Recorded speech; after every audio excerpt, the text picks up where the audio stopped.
Major অবসরপ্রাপ্ত সিনহা মোহাম্মদ রাশেদ খানকে হত্যার দায়ে টেকনাফ থানার বরখাস্তকৃত ভারপ্রাপ্ত কর্মকর্তা প্রদীপ কুমার দাস এবং বরখাস্তকৃত সাব ইন্সপেক্টর লিয়াকত আলীর মৃত্যুদণ্ড বহাল রেখে পূর্ণাঙ্গ রায় প্রকাশ করেছে হাইকোর্ট। বিচারপতি মোহাম্মদ মোস্তাফিজুর রহমান এবং বিচারপতি মোহাম্মদ সগীর হোসেন রায়ের পূর্ণাঙ্গ অনুলিপিতে স্বাক্ষর শেষে তা পাঠিয়েছেন সেকশনে।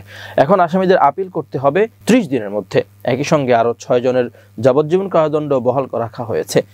এ রায় বৃহস্পতিবার বিচারপতি মোহাম্মদ মোস্তাফিজুর রহমান ও বিচারপতি মোহাম্মদ সগীর হোসেনের হাইকোর্ট বেঞ্চ এ রায় প্রকাশ করেছেন।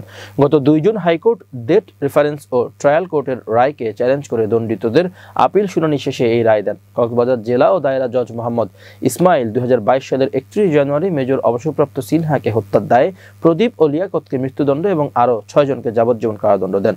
এই মামলায় গত 29 মে ডেথ রেফারেন্স ও আসামিদের আপিল শুনানি শেষ হয়। 2020 সালের 31 জুলাই রাতে 9:30টায় কক্সবাজার টেকনাফ মেরিন ড্রাইভ সড়কের শামলাপুর তল্লাশি চৌকিতে পুলিশের বাহারছড়া তদন্ত কেন্দ্রের তৎকালীন কর্মকর্তা পরিদর্শক লিয়াকত আলীর গুলিতে নিহত হন সিনহা মোহাম্মদ রাশেদ খান।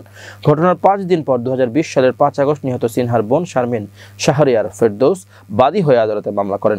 2020 সালের 13 ডিসেম্বর 15 জনকে অভিযুক্ত করে আদালতে চার্জশিট জমা দেয় র্যাব। অভিযোগপত্রে সিনহা হত্যাকাণ্ডকে পরিকল্পিত হত্যাকাণ্ড হিসেবে উল্লেখ করা হয়।